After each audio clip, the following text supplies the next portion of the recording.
আসসালামু আলাইকুম। সবাইকে স্বাগত জানাচ্ছি। আমি ডাক্তার নাহিদ হাসান। আজকে আমি যে বিষয়টি নিয়ে আপনাদের সামনে আলোচনা করতে এসেছি সেটি হচ্ছে গর্ভবতী মায়েদের একটি খুবই কমন সমস্যা, গর্ভাবস্থায় নিদ্রাহীনতা। তো আমাদের কাছে বিভিন্ন সময় এরকম নিদ্রাহীনতায় ভোগা অনেক গর্ভবতী মা আসেন, যারা রাত্রে ঠিকমতো ঘুমাতে পারেন না। তো এটি গর্ভাবস্থায় একটি খুবই কমন একটি প্রবলেম বা কমন খুবই সিমটম। তো আজকে আপনাদের কিছু সাধারণ টিপস আমি বলবো, যেটি অনুসরণ করলে একজন গর্ভবতী নারী বা গর্ভবতী মা নিদ্রাহীনতা থেকে কিছুটা হলেও উত্তরণ পেতে পারে। তো চলুন শুরু করি। তো প্রথমেই আমি ঘুম কেন হয় না সেই কারণগুলো একটু ব্যাখ্যা করার চেষ্টা করি। তো আমরা যদি তার শারীরিক ব্যাপারগুলোর দিকে লক্ষ্য করি, তাহলে দেখব যে প্রজেস্টেরন হরমোনের মাত্রা যখন শরীরে বৃদ্ধি পায়, তখন একজন মায়ের বা একজন গর্ভবতী মহিলার ঘুমের প্যাটার্নের পরিবর্তন আসে। এছাড়াও শারীরিক অস্বস্তি, যেমন বাচ্চা বা ভ্রূণ পেটে থাকার কারণে পেট বড় হয়, পিঠে ব্যথা অথবা অনেক সময় প্রস্রাবের চাপ অনুভূত হয়, যে কারণে ঘুমের ব্যাঘাত ঘটে। এছাড়াও গর্ভাবস্থায় অ্যাসিডিটি বা গ্যাস্ট্রিকের সমস্যাটি বেড়ে যায়। সেক্ষেত্রে পেটের চাপ এবং হজমের সমস্যায় ঘুমে ব্যাঘাত ঘটতে পারে। অনেক সময় দেখা যায় যে মা শিশুর স্বাস্থ্যের চেয়ে কথা চিন্তা বা প্রসবের সব ভয়, এ ধরনের অনেক মানসিক পীড়ার কারণে বা মানসিক অস্থিরতার কারণে ঘুম নাও হতে পারে। এছাড়া আমরা যেটি খেয়াল করে থাকি যে পায়ে ব্যথা বা মাংসপেশির টান ইত্যাদি কারণে রাতের দিকে মায়েদের ঘুম আসে না। তো এই সমস্যাগুলো, এই সাধারণ সমস্যাগুলো আমরা কিভাবে সমাধান করতে পারি ঔষধ ছাড়া বা ডাক্তারের পরামর্শ ছাড়া, সেই ব্যাপারগুলো কিন্তু আমি এখন আপনাদের সামনে আলোচনা করব।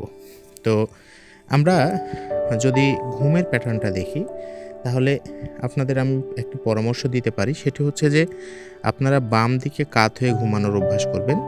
এটি রক্ত চলাচল বাড়ায় এবং পেটের চাপ অনেকটাই কমায়, এবং আপনার আরামদায়ক ঘুমের জন্য এই পাশটি বা এই পজিশনটি ঠিকঠাক মতো কাজ করবে। দ্বিতীয়ত, বিশেষ ম্যাটারনিটি বালিশ ব্যবহার করতে পারেন, যা আপনাকে ঘুমানোর সময় অনেকটাই সাপোর্ট দিবে।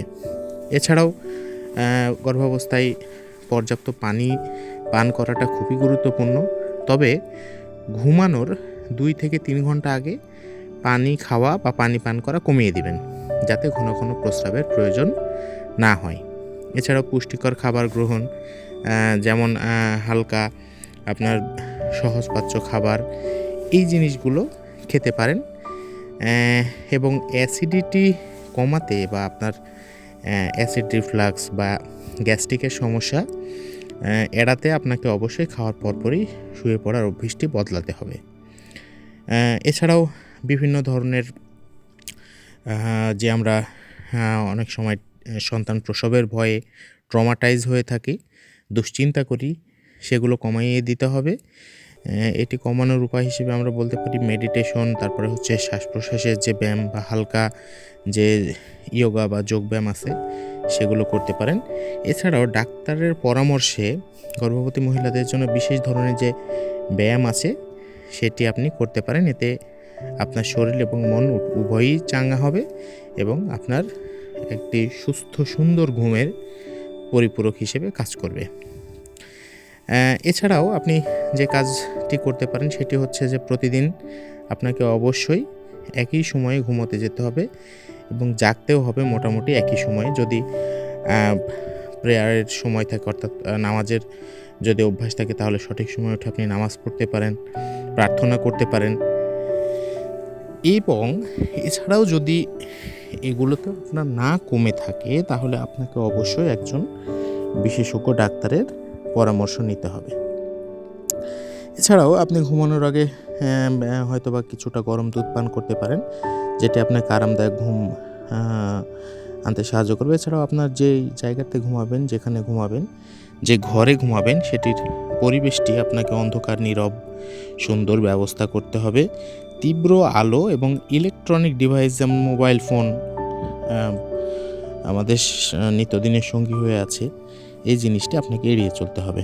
তো এই জিনিসগুলো যদি আপনি ফলো করেন তাহলে আপনি গর্ভাবস্থায় এই নিদ্রাহীনতা বা যে ইনসোমনিয়া আছে সেটি থেকে অনেকটাই রক্ষা পেতে পারেন। তো আজকের মতো এখানেই, সবাইকে শুভেচ্ছা জানিয়ে শেষ করছি।